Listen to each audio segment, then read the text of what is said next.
Hello student, বলো তোমরা কেমন আছো? আমরা আগের দিন পড়ছিলাম সেল ডিভিশন চ্যাপ্টারটা। আমরা আগের দিন মাইটোসিস পড়ে ফেলেছিলাম। সেই মাইটোসিস, সেল ডিভিশন আর সেল সাইকেল পার্টটা আমরা কমপ্লিট করেছিলাম। আজকে আমরা পড়বো মিওসিস প্রসেসটা। তার আগে একটু দেখে নিই আগের দিনের ক্লাসে আমরা কোন কোন পার্টস গুলো পড়েছিলাম। দেখো, আমরা পড়েছিলাম সেলের এই প্রসেস, যেখানে একটা সেল ডিভাইড হয়ে টু সেলস তৈরি হচ্ছে। সেলের মধ্যে নিউক্লিয়াসটা মোস্ট ইম্পর্টেন্ট, সাইটোপ্লাজমও ইম্পর্টেন্ট। তাহলে পুরো সেল ডিভিশনটা মেইনলি দুটো পার্টকে ফলো আপ করে। মাইটোসিস প্রসেস বা ইন ফেজটা, যেটা হচ্ছে ক্যারিওকাইনেসিস, আর একটা হচ্ছে সাইটোকাইনেসিস। ক্যারিওকাইনেসিস মানে কি? নিউক্লিয়াসের ডিভিশন, আর সাইটোকাইনেসিস মিন্স সাইটোপ্লাজমের ডিভিশন। এবার দেখো, প্রোফেজ যেটা মোস্ট ইম্পর্টেন্ট স্টেপ বলতে পারো, সেখানে কি হয়? নিউক্লিয়াসের, এটা তো মেমব্রেন, এটা কি বলতো? সেন্ট্রিওলস, মনে পড়ছে তো? ওখান থেকেই তৈরি হয় স্পিন্ডেল ফাইবারস। এই দেখো, আফটার যখন ক্যারিওকাইনেসিস is complete হয়, we get the two nucleus. After that cytokinesis are happening, so we get the two cells. That is the cell division process. Mitosis, cell division, এই প্রসেসটা আমরা কি দেখেছিলাম? যেখানে মাদার সেলস থেকে ultimately কটা sell তৈরি হলো? টু সেলস তৈরি হলো। they contain the same number of chromosomes, so mitosis are called the equational division. এই যে ক্যারিওকাইনেসিস, দেখো আলটিমেটলি ক্যারিওকাইনেসিসের চারটে স্টেপ ছিল। কি কি সেগুলো? Prophase, metaphase, anaphase and telophase. এই চারটে স্টেপে হয় নিউক্লিয়াসের ডিভিশন।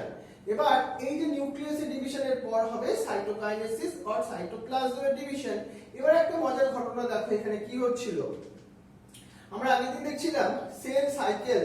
সেল সাইকেলের মধ্যে G1, S and G2, আর এইটা কি ছিল? এন ফেজ, যার আন্ডারে বললাম আছে ক্যারিওকাইনেসিস আর সাইটোকাইনেসিস।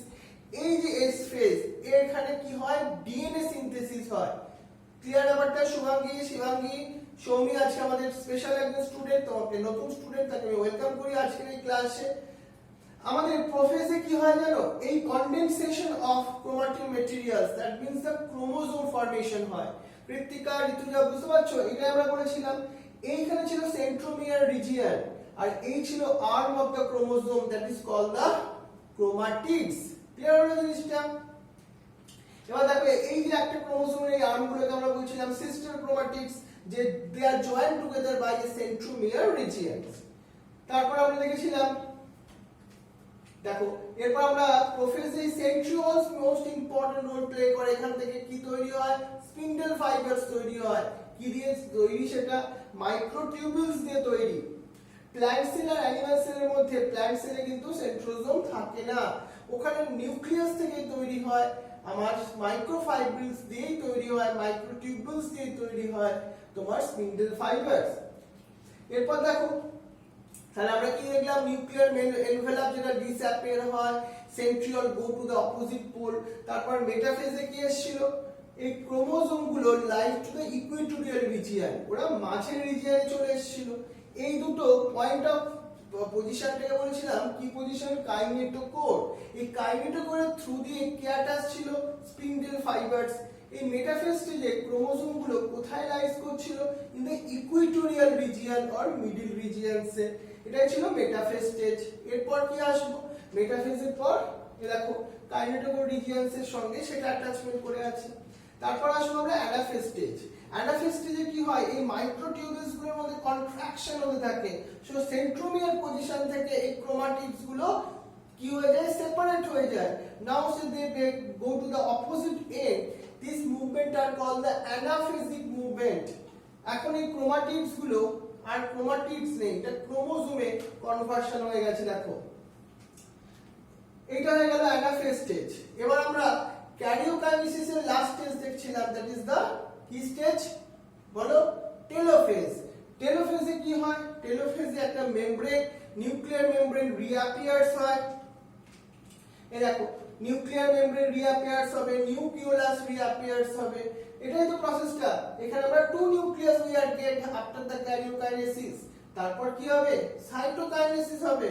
সাইটোকাইনেসিস মানে সাইটোপ্লাজমের ডিভিশন হয়ে। দেখো এখানে, বাট প্ল্যান্ট সেলে সাইটোপ্লাজমের ডিভিশন হয় সেল প্লেট ফর্মেশন মেথডস এর থ্রু দিয়ে। On the other hand cleavage methods এর থ্রু দিয়ে তৈরি হয় তোমার animal cell is cytokinesis. So after cytokinesis we get the two cells. Clear ব্যাপারটা? এবার শোনো, সাইটোকাইনেসিস হয়ে দেখো আমরা টু সেলস পেয়ে যাচ্ছিলাম। তাহলে মাইটোসিসে আমরা ইম্পর্টেন্সও বলেছিলাম। চলো আজকে আমরা ডিসকাস করব, সেটা হচ্ছে মিওসিস প্রসেস।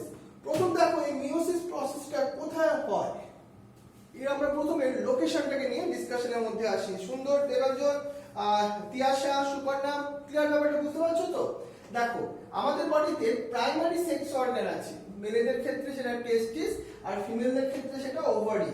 এই ওভারি আর টেস্টিসের মধ্যেই হয় এই মিওসিস প্রসেস। এই মিওসিস প্রসেসের থ্রু দিয়ে তৈরি হয় sperm cell and ovum cell, যেটাকে আমরা সেক্স সেল বলছি। বডি সেলের সাথে বডি তুমি যদি কম্পেয়ার করো, বডি সেল আর সেক্স সেলের মধ্যে ডিফারেন্সটা কোথায়? বডি সেলের মধ্যে ক্রোমোসোম নাম্বার আছে 2n মানে ডিপ্লয়েড সেটে, আর সেক্স সেলের মধ্যে সেটা হ্যাপ্লয়েড সেটে আছে। মানে অনলি 23 ক্রোমোসোম আছে in the sex chromosome, in the sex সেলের মধ্যে, স্পার্ম হোক আর ওভাম হোক। কেন এরকম 23 হলো, রিডিউস হয়ে গেল কেন ক্রোমোসোম? কারণ আমাদের এই যে স্পার্ম এন্ড ওভাম ফিউশন করে তো তৈরি হয় কি, জাইগোট তৈরি হয়। আফটার জাইগোট সেল ডিভিশন হতে থাকে, হই তৈরি হয় আলটিমেটলি বলতে পারো আমরা হিউম্যান বেবি তৈরি হয়। ইজিলি কনসেপচুয়াল প্রসেস আমি বললাম জিনিসটা। এবার দেখো এই জাইগোট থেকে, জাইগোটের মধ্যে তাহলে কি হলো, 20 আর 20 মিলে 46 টা রিস্টোর হলো না? আদারওয়াইজ কি হতো, ক্রোমোসোম নাম্বার ডাবল হয়ে যেত। তাহলে এখানে ক্রোমোসোম নাম্বার কনস্ট্যান্ট রাখা ইন এভরি স্পিসিসের ক্ষেত্রে যেটা মিওসিস প্রসেসের জন্যই হয়।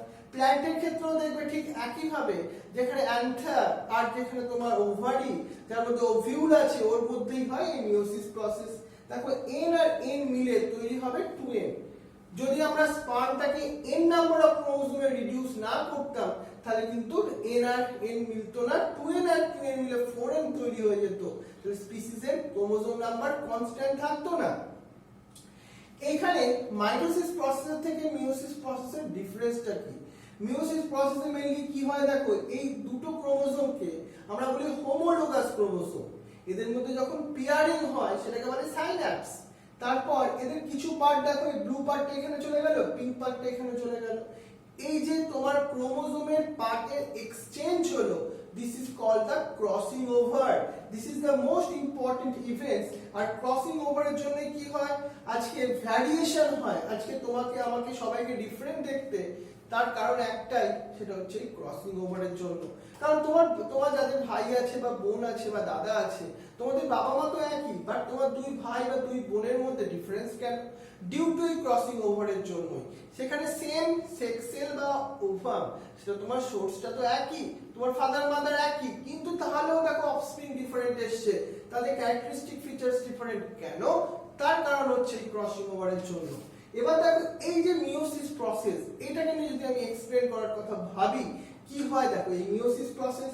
এখানে মিওসিস প্রসেসটা দুটো স্টেপে হয়, এটাকে বলছি মিওসিস 1 আর এটাকে বলছি meiosis 2। So after meiosis how many cells we are get, that is the 4 cells, and you can see that in here the chromosome number are reduced. So 2n number থেকে ক্রোমোসোম নাম্বার কি হয়ে গেছে, n হয়ে গেছে। So daughter cell contain half of the chromosome from their mother cells, so it is called the reductional division. তাহলে এই যে স্টেপটাকে আমরা কি বলছি, মিওসিস 1, এই স্টেপটাকে কি বলছি আমি, মিওসিস 2। বাট তুমি রিডাকশন অফ ক্রোমোসোম কোন স্টেপটাই হলো, মিওসিস 1 না মিওসিস 2? শুভাঙ্গী, শিবাঙ্গী বলার চেষ্টা করো।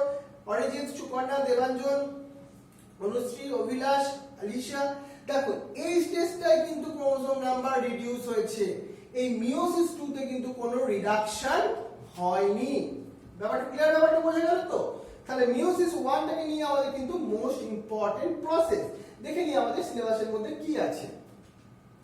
তাহলে এই মিওসিস 1 ঠিক মাইটোসিসের মতোই চারটে ফেজে দেখো ডিফারেন্সিয়েট করা যেতে পারে। সেটা হচ্ছে prophase 1, metaphase 1, anaphase 1 and telophase 1। ঠিক একই ভাবে তুমি মিওসিস 2 কে আলটিমেটলি 4 স্টেপে ডিভাইড করতে পারো। সেটা হচ্ছে prophase 2, metaphase 2, anaphase 2 and telophase 2। Koushani and Shayani, clear? ব্যাপারটা বুঝতে পারছো ঋতুজা? দেখো এবার আমাদের মধ্যে সবথেকে বেশি ইম্পর্টেন্ট তোমার ক্লাস 11 এর জন্য, যেটা মিওসিস 1 এর প্রোফেজ 1 পার্টটা। এখানে কি ইম্পর্টেন্ট ইভেন্টস ঘটে সেটা আমরা একটু দেখে নিই চলো। তাহলে আমরা প্রথম বলতে চলেছি আজকে meiosis 1, that is the first phase of the meiosis. দেখো এখানে কি ঘটনাটা ঘটে। এই যে মিওসিস 1 সেটাকে ভালোভাবে যদি আমরা অবজার্ভ করি কি দেখছি, তাহলে prophase 1, metaphase 1, anaphase 1 and telophase 1। এই প্রোফেজ 1 এর মধ্যে দেখো আরো সাব ফেজ আছে, সাব ডিভিশনও বলতে পারো। সেগুলো কি কি, এটাই তোমার কোশ্চেন আসবে তোমাদের স্কুলে। এদের ক্যারেক্টারিস্টিক ফিচারস গুলো, প্রথমে নামগুলো ভালো করে শোনো। কার আন্ডারে বললাম? প্রোফেজ 1 এর আন্ডারে leptotene, zygotene, pachytene, diplotene and diakinesis. আমার যে স্টাডি ম্যাটেরিয়াল নোট দিয়েছি তার মধ্যে ক্লিয়ার সুন্দর পয়েন্ট করে লেখা আছে, ওগুলো কিন্তু লেখার চেষ্টা করবে। তাহলে আমরা প্রত্যেকটা স্টেপ নিয়ে ডিসকাশনের মধ্যে আসি। চলো প্রথম স্টেপটার নাম কি বলেছি আমি? লেপ্টোটিন। লেপ্টোটিন স্টেজে কি ঘটে চলো আমরা সেটা দেখি। লেপ্টোটিন স্টেজে ফার্স্ট কি হয়? ক্রোমাটিন ম্যাটেরিয়ালস এর কনডেনসেশন হয়। Now after the condensation, chromosomes lies in the one side and form a bouquet-like stage. ফুলের সেই বুকে হয় না, ক্রোমোসোম গুলো একটা সাইডে গিয়ে এরকম বুকের মতো অ্যারেঞ্জমেন্ট নিয়ে নেয়। So it is called the bouquet stage. তারপর হয়ে গেল জাইগোটিন স্টেজ। লেপ্টোটিনের সাথে কি হলো? অনলি কনডেনসেশন অফ ক্রোমোসোম হলো। আর কি ঘটনাটা ঘটলো? সেখানে তোমার ক্রোমোসোম গুলো একটা সাইডে চলে এলো। আফটার দ্য লেপ্টোটিন জাইগোটিন এলো। জাইগোটিনে দেখো এই দুটো ক্রোমোসোম সিমিলার দেখতে না অনেকটা। So it is called homologous chromosome. কি ক্রোমোসোম বললাম? Homologous chromosome. এই হোমোলোগাস ক্রোমোসোম পেয়ারিং হলো, পাশাপাশি এলো। একটাকে আমরা বললাম মেটারনাল ক্রোমোসোম আর একটা হচ্ছে প্যাটারনাল ক্রোমোসোম। দেখতে পারলে দুটোরা কাছাকাছি ক্লোজ হলো, ক্লোজ অ্যাসোসিয়েশন হলো ওদের মধ্যে। This pairing are called the synapsis. কি বললাম? সাইন্যাপসিস। কোন স্টেজে হলো? জাইগোটিন স্টেজে হলো। ক্লিয়ার মাথায় ছবির মতো মাথায় রাখো। এদের মধ্যে পেয়ারিংটা হলো কেন? এই পেয়ারিং এর হওয়ার জন্য এই দুটো ক্রোমাটিডস এর মধ্যে তৈরি হয়েছে সাইনঅপটোনিমাল কমপ্লেক্স বলে একটা প্রোটিনের একটা অ্যাসোসিয়েশন। এটা অনেকটা অ্যাডিসিভ আঠার মতো কাজ করছে দেখো। তাহলে এই পার্টটাকে আমরা কি বলছিলাম? সিস্টার ক্রোমাটিডস। তাহলে এই ব্লু পার্ট আর পিঙ্ক পার্টটাকে বললে কি বলবো? এই দুটো হচ্ছে তোমার ডটার ক্রোমাটিডস দুটো। আর একটা ক্রোমোসোমের দুটো আর্মকে কি বলছি? সিস্টার ক্রোমাটিডস। এবার কি হবে দেখো, প্যাকাইটিন স্টেজ। প্যাকাইটিন স্টেজে একটা রিকম্বিনেশন নোডিউল ফর্মেশন হবে। এর মধ্যে একটা স্পেশাল এনজাইম আছে রিকম্বিনেজ বলে। ও কি করবে? ক্রোমোসোমের আর্মটাকে কাট করে দেখো অন্য একটা ক্রোমোসোমের আর্মের সঙ্গে সে অ্যাটাচ করিয়ে দেবে। কোন এনজাইম করবে? রিকম্বিনেজ। আর এই প্রসেসটাকে আমি কি বলছি? Crossing over. কোন স্টেজে হলো এটা? প্যাকাইটিন স্টেজে হলো। তাহলে আমরা কি কি দেখলাম? Leptotene, zygotene, pachytene. এরপর আসবো তাহলে crossing over is the most important step where the chromosome are exchanged together। এই ক্রোমাটিডস এর মধ্যে, আর্মের মধ্যে। এরপর কি আসবে দেখো, এই পুরো ক্রসিং ওভারটা কোন এনজাইম করালো? রিকম্বিনেজ বলে এই এনজাইমটা ঘটালো। ক্লিয়ার তো?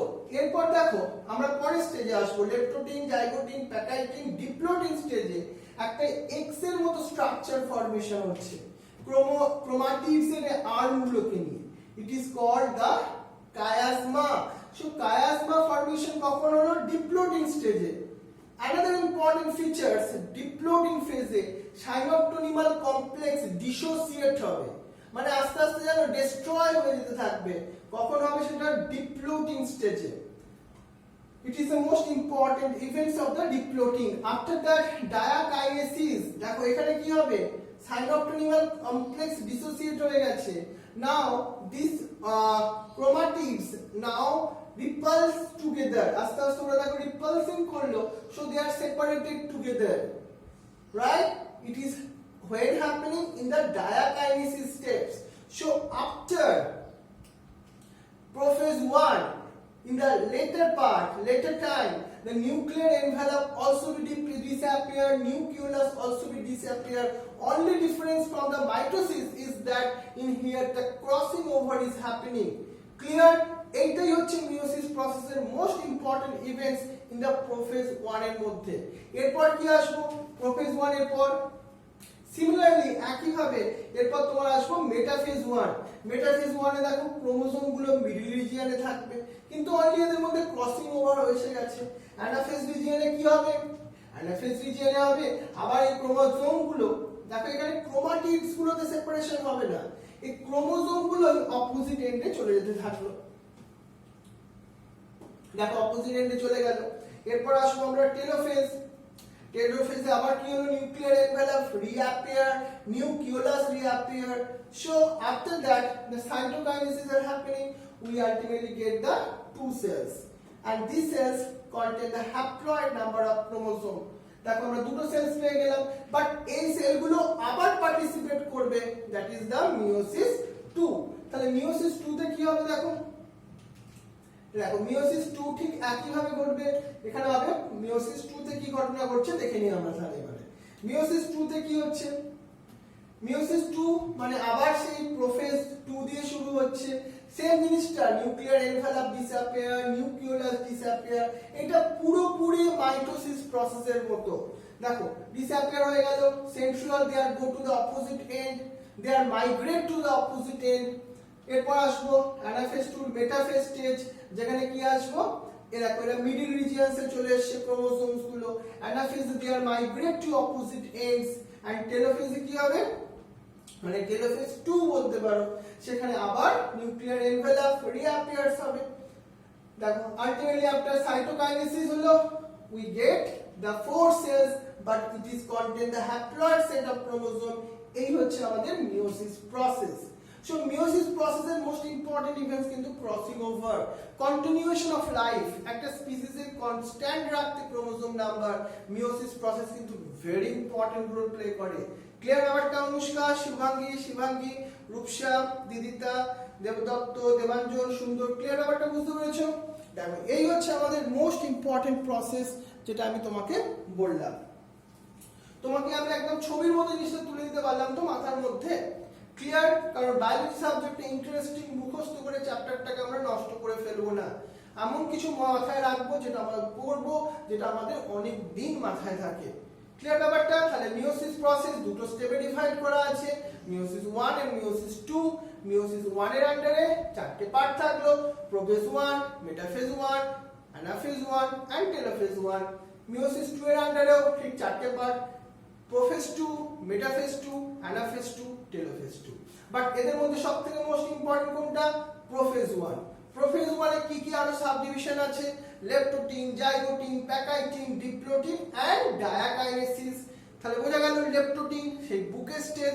আমার নোটটায় দেখবে আমি খুব সুন্দর করে তোমায় দিয়ে দিয়েছি, যেটা পিডিএফ ফরম্যাটে নোটটা আগের উইকে আমি তোমায় দিয়ে দিয়েছিলাম। ক্লিয়ার? আর সৌমি নোটটা পেয়ে গেছো তো? নাহলে কিন্তু আমাকে হোয়াটসঅ্যাপে নিয়ে নেবে। শুভ্রনীল, জিষ্ণু, কৃত্তিকা, ঋতুজা, ব্যাপারটা বুঝে গেছো তো? চলো এবার আমি আরেকটু। হ্যালো স্টুডেন্ট, তাহলে দেখো আমরা এবার তোমাকে আবার নতুন ভাবে অন্য একভাবে বোঝাবার চেষ্টা করি। আমরা কি দেখছিলাম? এই মিওসিস প্রসেস। এই মিওসিস প্রসেসটা যেখানে আমরা ডিসকাস করছিলাম, তোমাদের মধ্যে একটুখানি আইডিয়া অলরেডি হয়ে গেছে যে এই মিওসিস প্রসেসে কি হয়, মেইনলি কোথায় হয়? ডিপ্লয়েড জার্ম সেল, যেগুলো তুমি ডিপ্লয়েড সেক্স সেলও বলতে পারো, সেইখান থেকে ক্রোমোসোম নাম্বার রিডিউস হয়ে হ্যাপ্লয়েড ডটার সেলস তৈরি হয়, সেটাকে তুমি গ্যামেটস বলছো, সেক্স সেলও বলতে পারো। যে স্পার্ম সেল বা যে ওভাম সেলের কথা আমরা বলি, সেই সেলসগুলো haploid number of chromosome content করে। কেন জানো? সেটা হচ্ছে এই মিওসিস প্রসেসটার জন্য। শুভাঙ্গী বুঝতে পেরেছে? শিবাঙ্গী, রূপসা, এই হচ্ছে সেই প্রসেস। এখানে কি হয় জানো? এই মিওসিস প্রসেসটা কখন হয় একটা অর্গানিজম বডিতে? এই যে আমাদের শুভ্রনীল, দেবাঞ্জন, সুন্দর, তোমাদের বডিতে এটা কখন হয় জানো?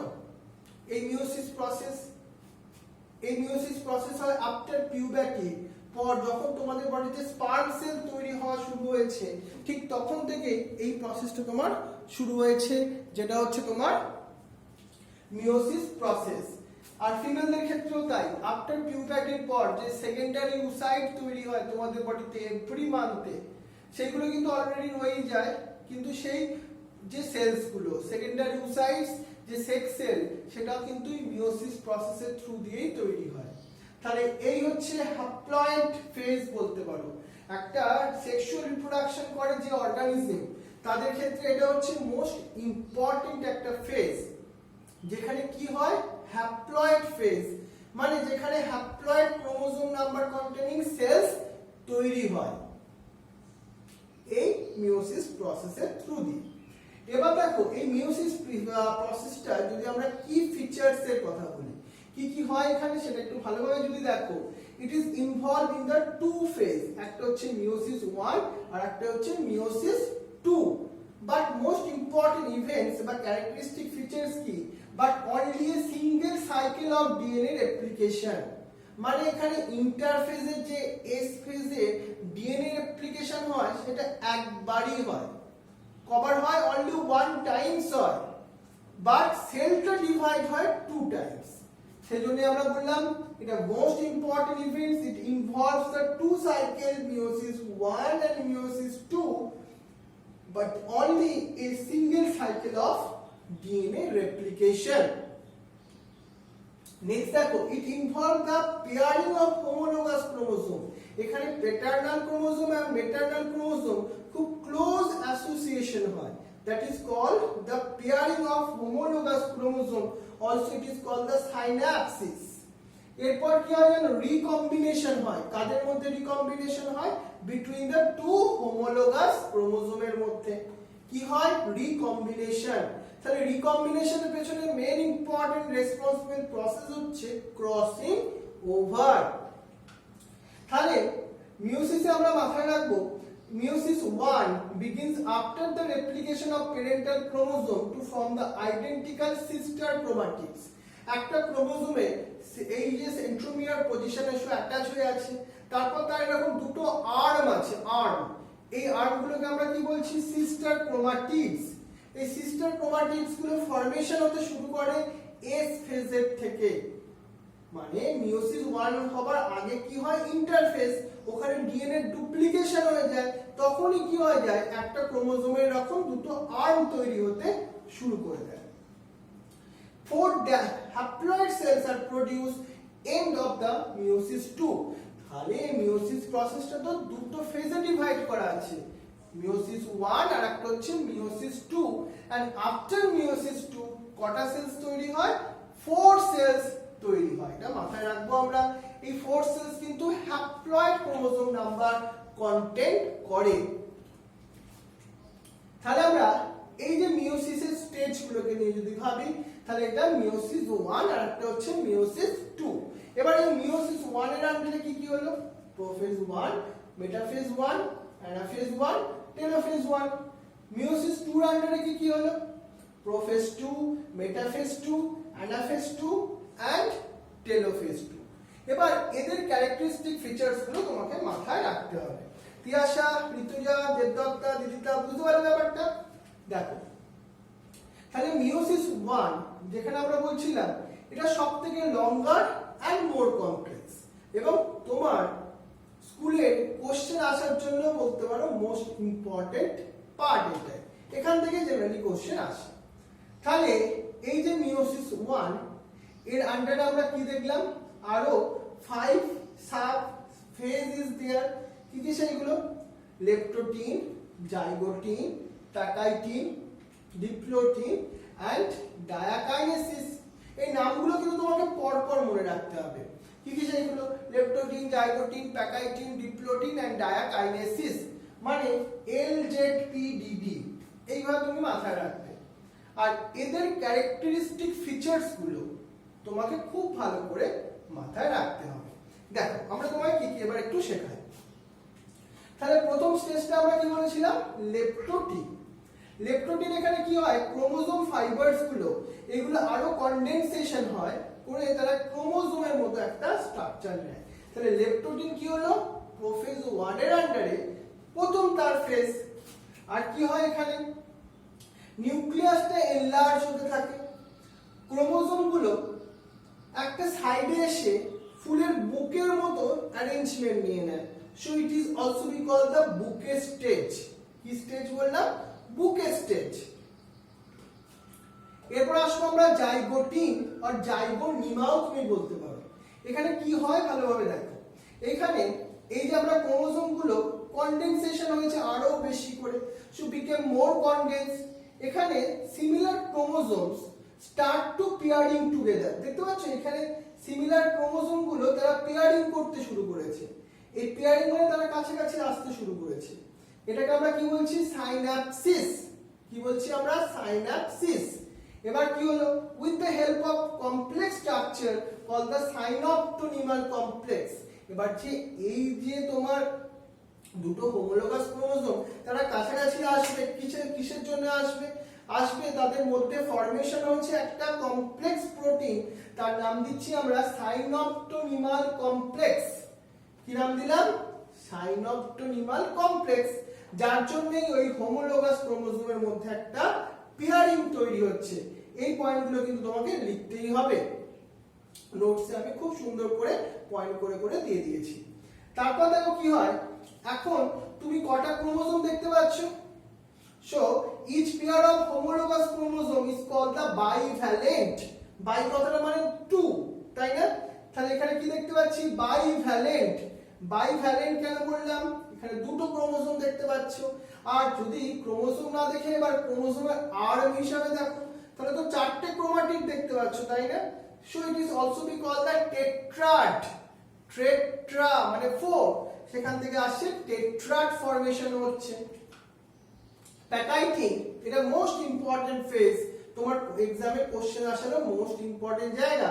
কি হচ্ছে দেখো, এখানে আমি খালি প্রথমেই বললাম, এখানে আফটার পেয়ারিং হওয়ার পর ক্রোমোজোমের আর্মগুলো এখানে ফুললি সেপারেটেড হয়ে চারটে তোমার কি দেখাচ্ছে? Arm of the chromosome show করছে। তাই এটাকে আমরা কি বলছি? Tetrad. So bivalent chromosomes split into similar chromatids. This stage is called tetrads.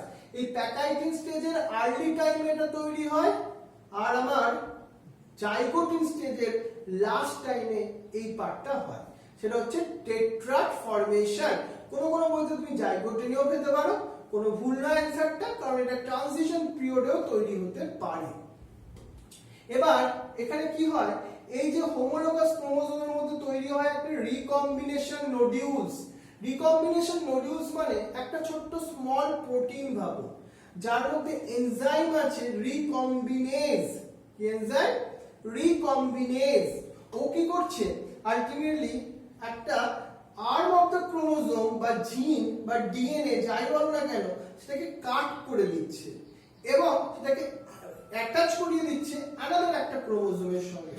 So it is called the, কি বলছি আমি সেটাকে? তাহলে it is called the crossing over. তাহলে ক্রসিং ওভারের ফলে আলটিমেটলি কি হচ্ছে? এই যে ক্রোমোজোমের আর্মের একটা এক্সচেঞ্জ হচ্ছে, যেটা কোন স্টেজে হলো? তাহলে crossing over is the exchange of genetic material non sister chromatid. দেখো এই নন সিস্টার ক্রোমাটিড, একটা ক্রোমোজোমের দুটো আর্ম হলে সিস্টার ক্রোমাটিড, এখানে ক্রোমাটিডসের যে আমরা পার্টসের এক্সচেঞ্জ করলাম, এটা তো সিমিলার ক্রোমোজোমের মধ্যে হলো না, দুটো ডিফারেন্ট ক্রোমোজোমের মধ্যে হলো। So exchange the two sister non sister chromatids to homologous chromosome by the help of enzyme recombinase. Next দেখো, ডিপ্লোডিন বা এই স্টেজে কি হয়? Dissolution of synaptonemal complex. এখান থেকে সাইনোপটোনিমাল কমপ্লেক্সটা ডিসোসিয়েট হতে থাকে, আর এই যে বাইভ্যালেন্ট ক্রোমোজোমস গুলো আস্তে আস্তে নিজেদের থেকে সেপারেট হতে থাকে। এবার এখানে এই যে ক্রোমাটিডস গুলো অনলি এক্স লাইক একটা স্ট্রাকচার, যেটাকে আমরা কি বলছি? কায়াসমাটা, সেখানে সে অ্যাটাচ হয়ে রইল। কোন পার্টে? শুধু একটা অনলি ওয়ান পয়েন্টসে। It is the chiasma formation হলো। এটাকে আমরা কোন স্টেজে হলো? ডিপ্লোডিন স্টেজে। এরপর কি আসলো আমাদের? ডায়াকাইনেসিস। ডায়াকাইনেসিসের terminalisation of কায়াসমা। কায়াসমা আগে এইরকম ভাবে ছিল, সে আস্তে আস্তে আস্তে আস্তে আস্তে একদম টার্মিনাল এন্ডে চলে আসবে। It is called terminalization of chiasma হবে। ক্রোমোজোমলা ফুললি কনডেন্স হবে। এটা ছাড়া মিওটিক স্পিন্ডল ফাইবার, যেটি is originated ultimately poles to prepare the homologous chromosome, এখানে যে স্পিন্ডলের ফাইবার ফর্মেশন, সেটাও একটা স্টার্ট হয়ে যাবে। কারণ এটা আমরা পড়ছি কার আন্ডারে? প্রোফেজ 1 এর আন্ডারে। কারণ এরপরে নিউক্লিয়ার এনভেলাপ এগুলো ডিসঅ্যাপিয়ার হয়ে যাবে, নিউক্লিওলাস ডিসঅ্যাপিয়ার হয়ে যাবে। তাহলে প্রোফেজ 1 এইভাবে কমপ্লিট হলো। শুধু মাইটোসিসের থেকে ডিফারেন্সটা কি হলো, এখানে ক্রসিং ওভার হয়ে রিকম্বিনেশন হয়ে গেল। মেটাফেজ 2 তে কি হবে দেখো প্রসেসটা, ওখানে ব্যাপারটা ঠিক আগের মতোই, মানে মাইটোসিসের মতোই। এই যে ক্রোমোসোমগুলো ইকুইটোরিয়াল রিজিয়নে তৈরি এসে গেল, সেন্ট্রিওল থেকে স্পিন্ডেল ফাইবার ফর্মেশন শুরু হলো, এন্ড দে পেয়ার মাইক্রোটিউবিউলস দিয়ে তৈরি হয় ওই স্পিন্ডেল ফাইবারস গুলো। অ্যানাফেজে কি হচ্ছে দেখো, homologous chromosome separated while the sister chromatid remain associated in the centromere। দেখতে পাচ্ছ ওরা অ্যাটাচমেন্ট হয়ে আছে। টেলোফেজে কি আসবে, সেই প্রোফেজ 1 এর অপোজিট, মানে নিউক্লিয়ার এনভেলপ রিঅ্যাপিয়ার, নিউক্লিওলাস রিঅ্যাপিয়ার্স। হ্যাঁ, এরপর কি আসবে আমাদের, so nuclear membrane and the nucleus reappears and the two haploid daughter cells are produced, so this is also be called the dyad। এটা মাথায় রাখবো আমরা, মানে এইখানে ক্রোমোসোম নাম্বারটা রিডিউস হয়ে গেল। এরপর আসবো একটা ইন্টারকাইনেসিস। তারপর দেখো এখানে আমরা বলছিলাম, তারপর তো সাইটোকাইনেসিস হলো, সাইটোকাইনেসিস হয়ে গেলে আমরা টু সেলস পেয়ে গেলাম। তারপর ইন্টারকাইনেসিস হলো, জাস্ট একটু প্রিপারেশন নেওয়ার মতো ঘটনা ঘটলো। তারপর চলে এলাম আমরা মিওসিস 2। এই পুরো প্রসেসটা পুরোপুরি মাইটোসিসের মতো। সেজন্য এর আন্ডারে কি কি আছে, প্রোফেজ, শুধু 2 এর আন্ডারে বলে আমরা দিচ্ছি প্রোফেজ 2, মেটাফেজ 2, অ্যানাফেজ 2, আর একটা হচ্ছে টেলোফেজ 2। ত্রিশিতা, শুভাঙ্গী, ঐশী আর শিবাঙ্গী বুঝতে পারছো নিশ্চয়, অরিজিৎ, সৃজনী, চিত্রনী, সুধাশ্রী, আলিশা, সৌমিক। দেখো তাহলে এই চারটে স্টেজে হবে মিওসিস 2। তাহলে এখানে কি ঘটবে, প্রথম তো প্রোফেজ 2 আসবে। প্রোফেজ 2 তে কি ঘটনা ঘটবে, দেখো প্রোফেজ 2 তে হচ্ছে ঘটনাটা, সেই nuclear membrane disappear, nucleolus disappear, chromosome fully condense.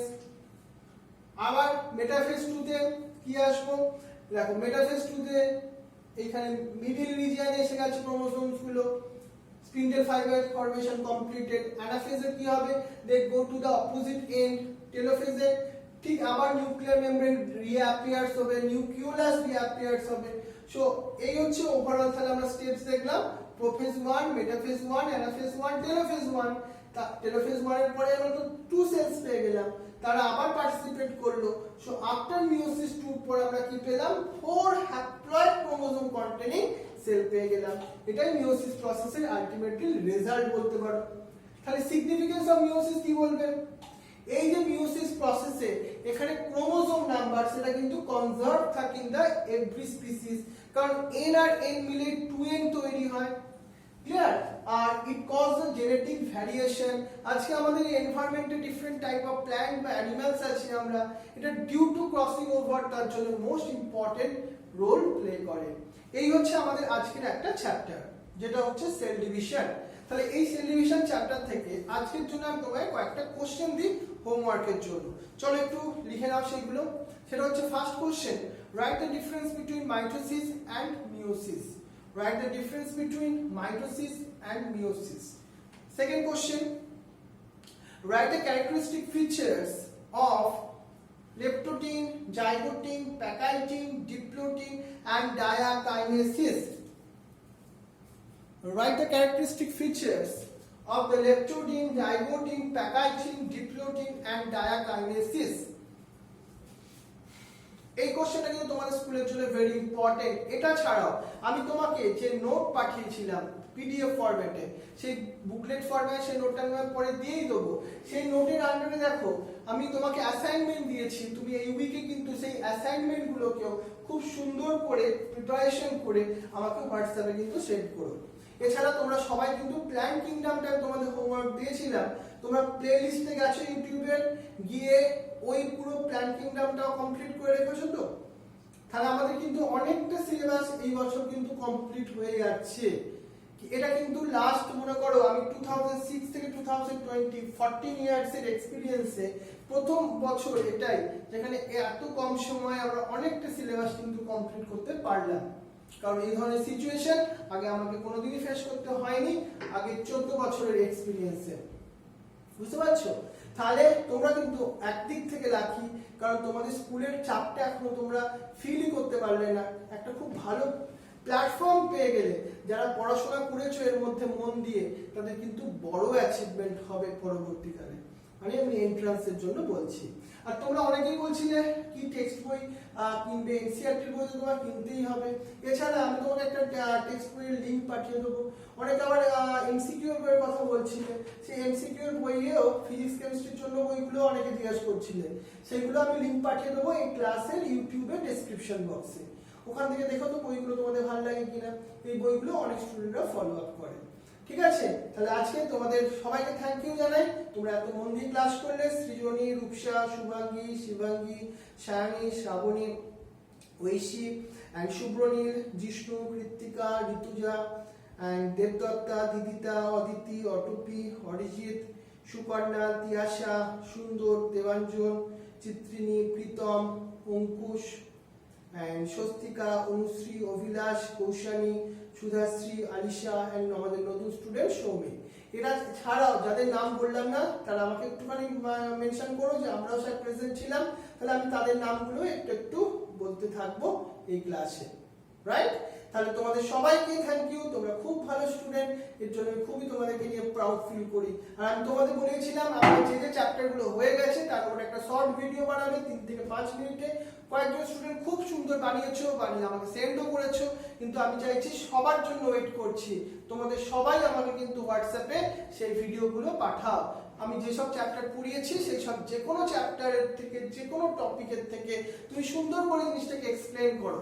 আমি তোমার মধ্যে থেকে সেই এক্সপ্লেন করার ক্ষমতাটা জানতে চাইছি বা বুঝতে চাইছি। তাহলে thank you very much, wish you best of luck. Thank you.